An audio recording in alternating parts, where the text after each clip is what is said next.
નમસ્કાર મિત્રો, કેમ છો? મજામાં? આપણે જોઈએ હતા ચેપ્ટર નંબર 5 સાતત્ય અને વિકલન. સ્વાધ્યાય 5.5 ના દાખલા નંબર આપણે જોઈ છે 16 સુધી જોયેલા. 17 અને 18 સ્વાધ્યાય 5.5 ના છેલ્લા બે દાખલા છે. તો આપણે જોઈએ દાખલા number 17.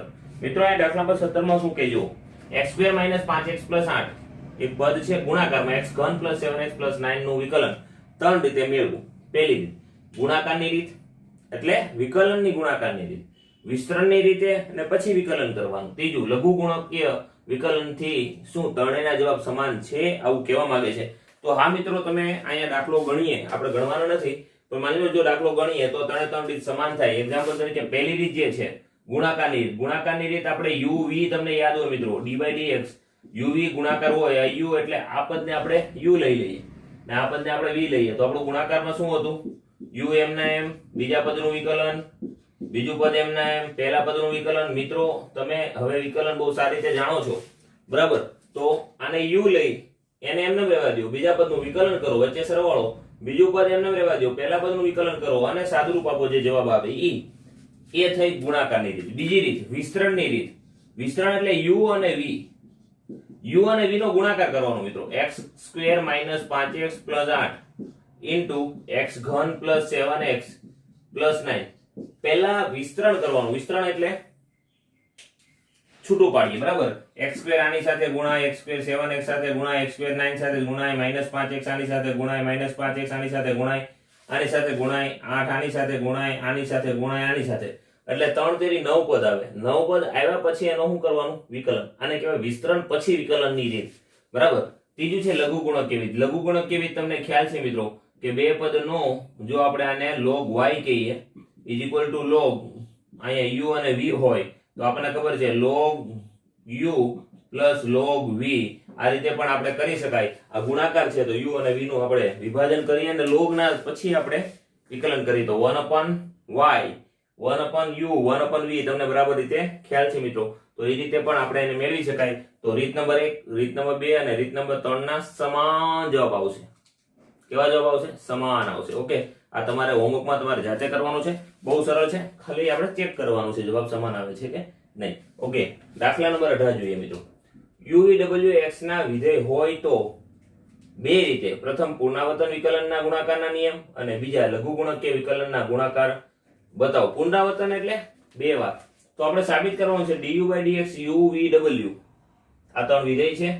du/dx u/w + u dv/dx w + uv dw/dx આવું આપણે સાબિત કરવાનું. તો પહેલી રીત જે છે મિત્રો પુનરાવર્તનની રીત. અહીંયા આપણે પહેલા જોઈએ વિકલનની પુનરાવર્તનની રીત. પુનરાવર્તન વિકલન એમાં શું કહેવા માંગે મિત્રો? અહીંયા જે રીત છે એમાં બરાબર રીતે આપણે જોઈએ કે d/dx u/w, બરાબર? તો ત્રણ ગુણાકાર છે તો આપણે એની જોડ બનાવી મિત્રો. d/dx u અને vw ની એક જોડ બનાવી. તો મિત્રો આ બે પદ છે ને, આપણને તો બે પદનો ગુણાકાર આવડે છે, બધા પદનો આવડતો નથી. તો હવે આપણે શું કરશું? હવે ગુણાકાર લગાવો તો પહેલું પદ એમને બીજા પદનું વિકલન એટલે vw નું વિકલન પ્લસ બીજું પદ એમને બીજું પદ છે vw અને પહેલા પદનું વિકલન. ચાલો અહીંયા આવ્યું du/dx. હવે શું કરીએ મિત્રો? ફરીવાર તમે જુઓ આ પાછું અહીંયા ગુણાકારમાં આવ્યું તો ફરીવાર નિયમ લગાવી. v m ના m d/dx w વચ્ચે પ્લસ w m ના m d/dx v. ઓકે, આ થયું બીજી વાર વિકલન. બીજી વાર ગુણાકારનો નિયમ આપણે લગાવવાનો. આ પદ તો હતું જ મિત્રો v w du/dx u. સમજાણું મિત્રો કે ના સમજાણું? ઓકે, ચાલો હવે આપણે શું કરીએ? આ u ને અંદર ગુણી નાખો. u ને અંદર ગુણો તો પદ આ રીતનું થાય uv d/dx w પ્લસ અહીંયા u અહીંયા ગુણો તો uw d/dx v plus vw d/dx u. હવે આપણે આના જવાબ સાથે સરખામણી કરી મિત્રો. પહેલા du/dx વાળું પદ આ લખીએ પહેલા તો અહીંયા શું થાય? du/dx અને vw v અને w. ઓકે, ચાલો બીજું પદ કયું છે? તો dv વાળું. dv વાળું એટલે આ પદ, એમાં u પહેલા લખેલો તો u m ના m dv/dx મેં વચ્ચે લઈ લીધું અને w ને છેલ્લે જવા દીધું. ચાલો છેલ્લું પદ આ છે u એમના એમ, v એમના એમ, d v આવશે. આ સોરી w બરાબર છે w બાય dx. આ રીતે.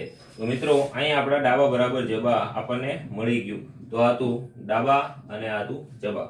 આ થઈ મિત્રો કઈ રીત? બે વાર આપણે ગુણાકારનો નિયમ લગાવ્યો, બરાબર, તો પણ આપણને જમણી બાજુ મળી જાય. બીજું છે એ લઘુ ગુણકીય વિકલન. કઈ રીત છે મિત્રો? લઘુ ગુણકીય વિકલનની રીત. ચાલો, લઘુ ગુણકીય વિકલનની રીતમાં શું કહેવા માંગે છે? તો આપણને ખબર છે અહીંયા ગુણાકાર છે, આપણી પાસે પદ કેવા છે? તો અહીંયા છે u v w, બરાબર. આના બરાબર આપણે y લઈ લઈએ મિત્રો, બરાબર. બંને બાજુ શું લગાવીએ? log. log લગાવો તો અહીંયા થાય log y is equal to log u v w. લોગેરિધમમાં શું થાય? ગુણાકારનો સરવાળો log u plus log v plus log w. ના અહીંયા આવી ગયું log y, બરાબર છે મિત્રો. સરળ શું થઈ ગયું? હવે શું કરીએ? x ની સાપેક્ષ વિકલન. x ની સાપેક્ષ વિકલન. x ની સાપેક્ષ વિકલન કરો તો આનું શું થાય? તો 1/y dy by dx. આપણે dy by dx જ મેળવવાનું છે. ચાલો, આનું થાય 1/u du by dx. ચાલો, આનું થશે 1/v du by dv by dx. 1/w dw by dx. બરાબર છે. y સામેની સાઈડ જાય તો શું થશે? dy by dx is equal to y સામેની સાઈડ ગયો તો મિત્રો અહીં જે અંદરના પદ છે એને ફરીવાર લખીએ આપણે 1/u du by dx plus 1/v dv by dx plus 1/w dw by dx. સમજાણું મિત્રો? ચાલો, y એટલે ખરેખર શું છે? તો y એટલે છે uv w નો ગુણાકાર. ચાલો, uv w નો ગુણાકાર હોય તો અહીં આપણે મૂકી દઈએ. શું મૂકીએ? uv w. ચાલો, ફરીવાર આ પદ અહીં બેઠે બેઠું આવી જશે. હું ફરીવાર લખતો નથી, તમે સમજી શકશો. ચાલો, uv w આ પદને ગુણાશે, uv w આ પહેલા પદને ગુણાશે, બીજા પદને ગુણાશે અને ત્રીજા પદને ગુણાશે. પહેલા પદને ગુણાય તો u ઉડી જાય તો અહીં વધ્યું શું? vw du by dx. ચાલો, બીજા પદને ગુણાશે તો v ઉડી જશે, uw વધશે, uw into dv by dx. ત્રીજા પદને ગુણાશે તો ww ઉડી જશે, uv અહીંયા આવશે uv dw by dx. મિત્રો ખાલી સાદુરૂપ છે અહીંયા, બરાબર. અહીંયા આપણે પદને ખાલી ક્રમમાં ગોઠવી, du ને હું આગળ લખું છું અને vw પાછળ લખું છું. આ dv ને વચ્ચે લખી નાખું છું, u પહેલા dv by dx વચ્ચે લખું અને w છેલ્લે લખું, uv અને w by wx એ આપણે એમ લખી નાખું. તો મિત્રો તમે જોઈ શકો આ ડાબા અને આ આપણું શું મળી જાય? જવાબ. શું મળી જાય મિત્રો? જવાબ. તો આ તો આપણું સ્વાધ્યાય 5.5 ના દાખલામાં 17 અને 18. અહીં સ્વાધ્યાય 5.5 પૂર્ણ થાય છે. નવી રીત જોશું આપણે સ્વાધ્યાય 5.6 માં. મિત્રો દરેક સ્વાધ્યાયની અંદર એક નવી નવી રીત છે, નવી નવી પેટર્ન છે. દાખલાને ઓળખી પણ શકાય જોઈને કે આ લઘુ ગુણકીય નો દાખલો હોઈ શકે, કારણ કે ઘાત આપે, ગુણાકાર આપે તો એને લઘુ ગુણકીયની રીતે જ ગણી શકાય. મિત્રો તો આ ચેપ્ટરની ખાસિયત છે જેટલી રીત છે પણ એ રીતની સાપેક્ષ તમને જોઈને, રકમને જોઈને રીત પણ યાદ આવી જાય જો એના આપણે રીતને બરાબર દાખલા ગણેલા હોય તો. સમજણો મિત્રો કે ના સમજણો? લખી કાઢો. આપણે જોઈએ આગળ સ્વાધ્યાય 5.6 ની રીત અને એના દાખલા. ઓકે, ચાલો મિત્રો આપણે આગળ જોઈએ સ્વાધ્યાય 5.6. સ્વાધ્યાય 5.6 ની અંદર કઈ રીતનું છે કે અહીંયા આપણને જે દાખલા આપ્યા છે એમાં x અને y ચલને અલગ અલગ વિધેય સ્વરૂપે આપ્યા છે, બરાબર. હવે x અને y અલગ અલગ હોય, સંબંધ એનો પ્રસ્થાપિત કરેલો ન હોય તો આપણે એને કઈ રીતે ગણવાનું? અહીંયા એક ત્રીજું ચલ આવે છે t ચલ અથવા થીટા, એવું કોઈ પણ ચલ આવે છે તો આપણે અહીંયા ગણશું કઈ રીતે? તો મિત્રો અહીં જો x અને y પ્રચલ સમીકરણના સ્વરૂપમાં આપેલા છે. આ x એ પ્રચલ સમીકરણ, y એ પ્રચલ સમીકરણ, તો પ્રચલનો લોપ કર્યા વગર dy by dx મેળવવાનું છે. હવે dy by dx એટલે શું થયું? y નું x ની સાપેક્ષે વિકલન. લોપ કર્યા વગર છે એનો મતલબ શું? કે માની લો હું મિત્રો આમાં એને કરતા બનાવું, અહીંયા હું એને કરતા બનાવું, બંનેમાં હું એનો લોપ કરી નાખું ને પછી હું એનો x અને y વચ્ચેનો સંબંધ મેળવી લઉં અને પછી દાખલો ગણું, એવું કરવાનું નથી, બરાબર. તો અહીંયા શું કરશું મિત્રો? તો અહીંયા આપણે x અને y માં એક ત્રીજો ચલ આપ્યો છે t. તો આપણે આનું t ની સાપેક્ષ વિકલન કરું, આનું પણ હું t ની સાપેક્ષ વિકલન કરું અને પછી કઈ રીતે ગણું એવા જ બધા દાખલા આપણે ગણવાના છે. એક્ઝામ્પલ તરીકે હું અહીંયા t ની સાપેક્ષ વિકલન કરું તો dx by dt થશે, અને હું અહીંયા dy by dt થશે બરાબર. આ બંનેનો ભાગાકાર કરું મિત્રો તો અહીં dt dt ઉડી જાય તો અહીં શું થશે dx upon સોરી અહીંયા હું y ની સાપેક્ષે કરું ને અહીંયા સોરી y નું t ની સાપેક્ષે અને x નું t ની સાપેક્ષે તો અહીં શું મળી જશે મને dy by dx મળી ગયું. આ dt dt પદ ઉડી જાય તો મારે શું કરવું પડે x વાળું y વાળું પદ અને x વાળું પદનું બીજા ચલની સાપેક્ષે વિકલન કરી અને પછી બંનેનો ભાગાકાર કરી નાખવું એટલે મારું dy by dx મળી જશે. ઓકે સમજાણું. ચાલો પહેલો દાખલો સમજીએ એટલે ખ્યાલ પડશે મિત્રો. અહીંયા x વાળું પદ છે એનું હું x ની સાપેક્ષે વિકલન કરું. કોની સાપેક્ષે સોરી t ની સાપેક્ષે. આનું પણ હું t ની સાપેક્ષે આનું પણ t ની સાપેક્ષે. આને સમીકરણ નંબર 1 આપું સમીકરણ નંબર 2 આપું બરાબર. સમીકરણ નંબર 1 અને 2 ને t ની સાપેક્ષ વિકલન કરતા ચાલો અહીંયા હું t ની સાપેક્ષ વિકલન કરું શું થશે dx upon dt જમણી બાજુ થશે 2a તો અચળ છે t² નું થશે 2t અને t ની સાપેક્ષ છે એટલે 1 થઈ જશે. ચાલો અહીંયા આવી ગયો આનો જવાબ 4at. શું આવ્યો મિત્રો 4at. ચાલો બીજું સમીકરણ છે dy by dx. ચાલો a એમ ના એમ 4 આગળ આવી જશે t નો ઘન તો અહીંયા જવાબ શું આવ્યો 4at ઘન. આવું આવ્યો મિત્રો હા કે ના બરાબર. હવે આ બંનેનો આપણે શું કરીએ ભાગાકાર કરીએ હા કે ના. તો અહીંયા આવશે dy by dt upon dx by dt જમણી બાજુ આ છે 4at ઘન upon 4at બરાબર. 4 4 ઉડી ગયા a ઉડી ગયા એકવાર t જશે તો અહીંયા વધ્યું કોણ t² બરાબર. તો અહીંયા જવાબ આવ્યો dy by dx is equal to t². જે આપણું માગેલ વિકલન થશે. જે આપણું શું થશે માગેલ વિકલન થશે મિત્રો. સમજાણું મિત્રો. તો આપણે શું કર્યું 1 અને 2 નું x ની સાપેક્ષે વિકલન કર્યું અથવા તમે 1 અને 2 આને પણ આપો અને પછી ભાગાકાર લખો તો પણ ખોટું નથી. સમજાણું. ચાલો જોઈએ દાખલા નંબર 2. દાખલા નંબર 2 શું કહે છે મિત્રો. દાખલા નંબર 2 એવું કહે છે કે આપેલા જે બે પદ છે બરાબર એમાં x a cos θ y b cos θ. સમીકરણ 1 અને 2 આપણે આને આપી દઈએ બરાબર. આને આપી સમીકરણ નંબર 1 અને સમીકરણ નંબર 2. સમીકરણ નંબર 1 અને 2 ને θ ની સાપેક્ષ અહીં θ આપ્યો છે પહેલા t આપ્યો તો θ ની સાપેક્ષ વિકલન કરતા બરાબર. કોની સાપેક્ષ વિકલન કરવાનું છે θ ની સાપેક્ષ. શું કામ θ ની સાપેક્ષ કર્યું કારણ કે અંદર θ ચલ આપેલો છે. ઓકે ચાલો θ ની સાપેક્ષે વિકલન પહેલા પદનું કરો શું થશે dx by dθ થશે. જમણી બાજુ એ અચળ છે બરાબર. cos θ નું વિકલન શું થાય sin θ આ કે ના ને θ નું 1 થઈ જશે તો a sin θ. ચાલો dy by dx એટલે dy by dθ અહીંયા b અચળ છે cos θ એટલેનું વિકલન થશે sin θ sin θ b sin θ હા કે ના. ચાલો આપણે મેળવવું છે dy by dx એટલે dy by dθ ના છેદમાં dx by dθ લઈ લીધું. ચાલો આ dθ dθ પછી ઉડી જશે પહેલા આપણે લખવાનું છે b sin θ ના છેદમાં a sin θ બરાબર. sin θ ઉડી ગયું dθ dθ ઉડી ગયું માઈનસ માઈનસ ઉડી ગયું જવાબ આવ્યો b upon a એટલે આપણને જવાબ મળી ગયો મિત્રો dy by dx is equal to b by a. છે ને એકદમ સિમ્પલ મિત્રો.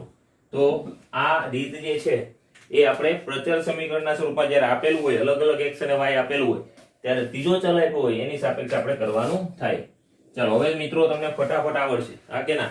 આને આપી દઈએ સમીકરણ નંબર 1 અને 2 અહીંયા t ચલ આપ્યો છે બરાબર. તો આપણે શું લખશું સમીકરણ નંબર 1 અને 2 ને t ની સાપેક્ષ વિકલન કરતા બરાબર. તો અહીંયા શું થશે પહેલું પદ dx upon dt sin t નું શું થશે તો cos t બરાબર. ચાલો આ મળી ગયું. y નું કરીએ તો dy by dt cos 2t નું તો sin 2t હા કે ના.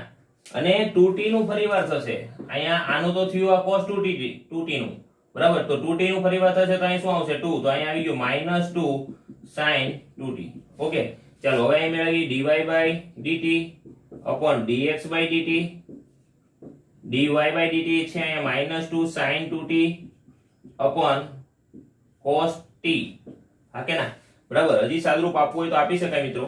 અહીંયા dt dt ઉડી જશે અહીંયા આવશે dy by dx is equal to -2 2 sin t into cos t આવો સૂત્ર છે sin 2 થીટા નું બરાબર ને એ cos t તો હતું જ cos t ઉડી ગયું -4 sin t એ આપણને જવાબ મળશે કોનો dy/dx સમજાણો મિત્રો તો આ તો દાખલા નંબર પહેલો બીજો અને ત્રીજો એકદમ ઈઝી છે ને મિત્રો આવા 10 દાખલા આપેલા છે આવા 10 દાખલા આપણે ગણશું એના પહેલા 3 તમે ગણી કાઢો 4 5 ને 6 હવે રીત તમારા મગજમાં બરાબર બેસી ગઈ હશે મિત્રો કઈ રીતે આપણે ગણવાનું છે ઓકે દાખલા નંબર 4 ની અંદર જુઓ તો પહેલું ચલ આપ્યું છે x = 4t બીજું સમીકરણ આપ્યું છે x = 4/t ઓકે ચાલો આનું આપણે સમીકરણ 1 અને 2 નું ડાયરેક્ટ હવે લખીએ તો વાંધો નથી ચાલો આનું t ની સાપેક્ષ વિકલન કરો મિત્રો તો અહીંયા 4t t નું dt/dt એટલે 1 થાય ને તો આ જવાબ કેટલો આવે 4 dy/dt ચાલો 4 અચળ છે d/dt 1/t નું વિકલન કરવાનું તો 1/t નું થશે -1/t² = -4/t² થશે મિત્રો ચાલો આને આપણે છેદમાં હોય એ 0 હોવું જોઈએ નહીં આ ખાસ આપણે ધ્યાન રાખવાનું ચાલો dy/dt dx/dt dt ઉડી ગયું મિત્રો dy બરાબર શું થશે -4/t² 4 બરાબર dt ઉડી ગયું તો મિત્રો અહીંયા આવશે dy/dx